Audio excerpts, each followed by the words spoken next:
అన్నలు తమ్ముళ్ళు మా చెల్లెళ్ళు అక్కలందరూ హుషారుగా ఉన్నారా అని అడుగుతున్నా. హుషారుగా ఉన్నామంటే గట్టిగా చప్పట్లు కూడా చెప్పండి. దారంతా మిమ్మల్ని చూశాను, ఇక్కడికి వచ్చినాక మిమ్మల్ని చూస్తున్నాను.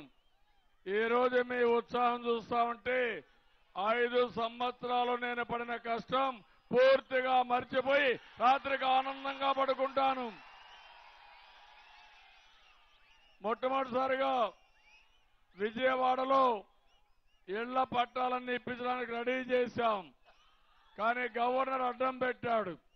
దానివల్ల మళ్ళా ఒక చట్టాన్ని చేసి మళ్లీ పంపించాం. క్లియరెన్స్ వచ్చింది. తప్పకుండా తొందరలోనే విజయవాడ అందరికీ పట్టాలు ఇచ్చే బాధ్యత నాది. 36,000 మంది కుటుంబాలకి ఇండ్లు కావాలి. ఇప్పటికే 8,700 ఇచ్చాం. మిగిలిన 25,000 ఇవ్వాలి. మొన్నే ఒక మాట చెప్పాను, అందరికీ ఒక్క పైసా పెట్టుబడి లేకుండా ఉచితంగా ఇళ్లు కట్టిస్తానని మరొక్కసారి మీ అందరికీ హామీ ఇస్తున్నా. కట్టిన 8,700 ఒక్క పైసా మీకు లేదు. ఉచితంగా ఇల్లు మీకు కట్టించే బాధ్యత. మిగిలిన 25,000 కూడా ఇండ్లు కట్టిస్తానని మరొక్కసారి మీ అందరికీ హామీ ఇస్తున్నా. ఆనందమా మీకు? సంతోషమా మీకు? అయితే గట్టిగా చప్పట్లు కొట్టండి. ఇంకో పక్క కృష్ణా కరకట్టు రక్షణ కోసం 2 కిలోమీటర్లు చేశాం. మిగిలింది కూడా తొందరలోనే పూర్తి చేస్తానని మీ అందరికీ హామీ ఇస్తున్నా. తమ్ముళ్ళు, ఈరోజు మీరందరూ ఒక్కసారి ఆలోచించాలి. మన మీద దొంగలందరూ కలిసి పోరాడే పరిస్థితికి వచ్చారు. మా ఆడబిడ్డలు, మా చెల్లెళ్ళు, తమ్ముళ్ళు, మీరు ఆలోచించాలి. రాష్ట్ర విభజన జరిగింది, హేతుబద్ధత లేదు. నరేంద్ర మోడీ నమ్మక ద్రోహం చేశాడు. అవునా కాదా అని మిమ్మల్ని అడుగుతున్నా. ప్రత్యేక ఇచ్చాడా? విభజన హామీలు అమలు చేశాడా? కేసీఆర్ ఏం చేశాడో చూశారా? మనమే కష్టపడ్డావా లేదా? ఎవరి కష్టం? నా కష్టం అవునా కాదా? ఆంధ్ర మీ కష్టం అవునా కాదా? అభివృద్ధి చేసి కట్టుబట్టలతో పంపించి మనవలు తిడుతున్నాడు కేసీఆర్. అవమానం చేస్తున్నాడు. వాడరాని భాష వాడాడు. నేను ఒకటే మీకందరికీ హామీ ఇస్తున్నా, ఖబర్దార్ కేసీఆర్, జాగ్రత్తగా ఉండు. మాతో పెట్టుకోవద్దు. పెట్టుకుంటే మాత్రం వదిలిపెట్టమ్మా. మీ జోలికి మేము రాగానే మా జోలికి వస్తే వదిలిపెట్టమని మరొకసారి మీ అందరినీ కోరుతున్నా. పోరాటానికి సిద్ధమా? పోరాటానికి సిద్ధమా? పోరాటానికి సిద్ధమా? నమ్మకమేనా? అందరూ నాకు అదే కావాలి.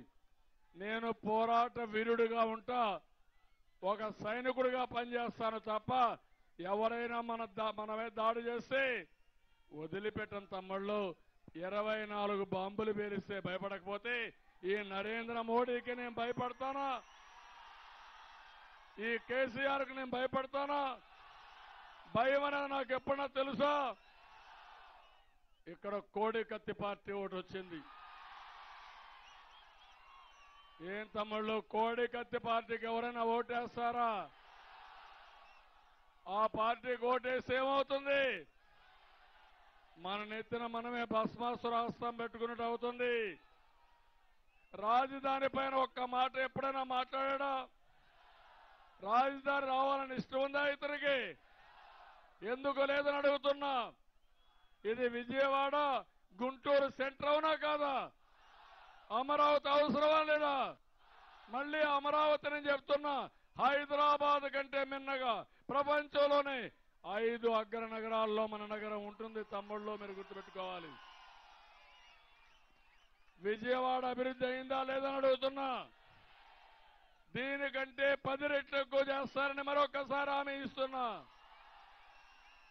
మీ నమ్మకం చూశాను, మీ అభిమానం చూశాను. ఈరోజు ఇది చూసిన తర్వాత నాలో పట్టుదల పెరిగింది. ఇంకా కష్టపడతా, శ్రమ చేస్తా, ప్రపంచంలోని అమరావతిని నెంబర్ 1 చేసే బాధ్యత నాది. పట్టిసీమ ద్వారా గోదావరి నీళ్లు తెచ్చానా లేదా? పోలవరం పూర్తి చేస్తా. ఇప్పటికే 70% పనులు పూర్తి అయిపోయినాయి. ఈ సీజన్లోనే గ్రావిటీతో నీళ్లు వస్తాయి. ప్రాజెక్టు కూడా డిసెంబర్ లోపలనే పూర్తి చేస్తానని మీ అందరికీ హామీ ఇస్తున్నా. నీళ్లు వస్తే మీరు డైనమిజం చూస్తే మన అమరావతి పూర్తయితే ఈ రాష్ట్రం ఎంత స్థాయికి పోతుందో తమ్ముళ్ళు ఒక్కసారి మీరు ఆలోచించమని కోరుతున్నా.